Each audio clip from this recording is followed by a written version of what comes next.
কোনো পক্ষে সরকারের কাছে বাধা হয়ে না দাঁড়াক, সরকারের সমালোচনা করুক, সহযোগিতা করুক এবং সরকারও তার যে কাজের গতি বৃদ্ধি করুক, জনগণের সামনে আরো স্পষ্ট করুক তার কাজের প্রতিধান। ডক্টর মোহাম্মদ ইউনূসের নেতৃত্বে যে অন্তর্বর্তীকালীন সরকার গঠিত হয়েছে, সে সরকার বিচার, সংস্কার, জুলাই ঘোষণাপত্র নিশ্চিত করার মধ্য দিয়ে নির্বাচনের দিকে অগ্রসর হবে, এটাই আমাদের প্রত্যাশা। জাতীয় সমস্যা সমাধানের জন্যই বক্তব্যগুলো দিয়েছি, আমাদের দাবিগুলো জানিয়েছি, বাকি সরকারের সিদ্ধান্ত। তবে আমরা মনে করি যে এখন যে পরিস্থিতি, এখন আসলে সবার আগে প্রয়োজন একটা স্থিতিশীলতা। সরকারের এবং ডক্টর মোহাম্মদ ইউনূসের সবার পক্ষের সাথে কথা বলে একটা স্থিতিশীল জায়গায় যাওয়া এবং সকল রাজনৈতিক দলের সরকারের প্রতি সেই সহযোগিতা যে মনোভাব সেটা ব্যক্ত করা। আমরা তো এর আগেও বলেছি যে আমরা স্যাটিসফাইড না যে গতিতে কার্যক্রম চলছে।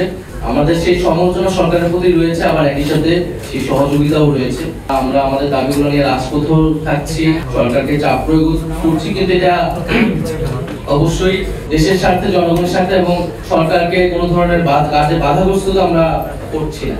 ফলে আমরা চাবো যে কোনো পক্ষেই সরকারের কাছে বাধা হয়ে না দাঁড়াক, সরকারের সমালোচনা করুক, সহযোগিতা করুক এবং সরকারও তার যে কাজের গতি বৃদ্ধি করুক, জনগণের সামনে আরো স্পষ্ট করুক তার কাজের প্রতিধান। এই ঈদে জামা জুতো অ্যাক্সেসরিজের ডিসকাউন্ট।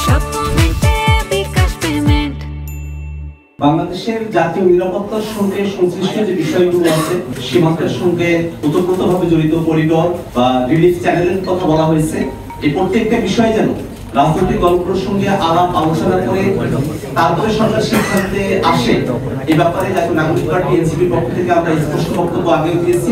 আজকে আমরা একই কথা ব্যক্ত করছি যে রিলিফ করিডোর হোক আর হিউম্যানিটেরিয়ান করিডোর হোক, যে সিদ্ধান্তের দিকে সরকার অগ্রসর হতে চাক না কেন, সে ব্যাপারে যেন জনগণের মধ্যে এবং রাজনৈতিক দলগুলোর সাথে কোনো ধরনের ভাষা না থাকে। করিডোর ইস্যুতে সরকারের তরফ থেকে আমরা দুই ধরনের বক্তব্য শুনেছি, যেটা স্পষ্টতই একটা ধোঁয়াশার জায়গা তৈরি করেছে। পরবর্তী সরকারের তরফ থেকে পরিষ্কার করা হয়েছে যে করিডোর নয়, সেখানে ত্রাণ আদান প্রদানের ব্যাপার হতে পারে।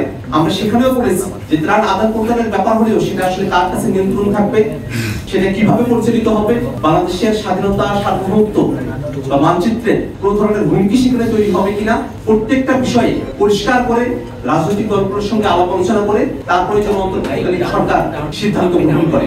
ডক্টর মোহাম্মদ ইউনূসের নেতৃত্বে যে অন্তর্বর্তীকালীন সরকার গঠিত হয়েছে, সে সরকার বিচার, সংস্কার, জুলাই ঘোষণাপত্র নিশ্চিত করার মধ্য দিয়ে নির্বাচনের দিকে অগ্রসর হবে, এটাই আমাদের প্রত্যাশা। সে সরকারকে 5 বছর ক্ষমতায় থাকতে হবে, একটা দীর্ঘ সময় কাজবিহীন ভাবে সরকার সময় পাবে এমনটা আমরা মনে করি না। আমরা মনে করি অন্তর্বর্তীকালীন সরকার সময় পাবে তার কাজের ভিত্তিতে, যে কাজের জন্য যে আকাঙ্ক্ষার ভিত্তিতে অন্তর্বর্তীকালীন সরকার গঠিত হয়েছে, সে আকাঙ্ক্ষাগুলো পূরণ করে অন্তর্বর্তীকালীন সরকার তাদের দায়িত্ব সমাপ্ত করে নির্বাচনের দিকে অগ্রসর হবে।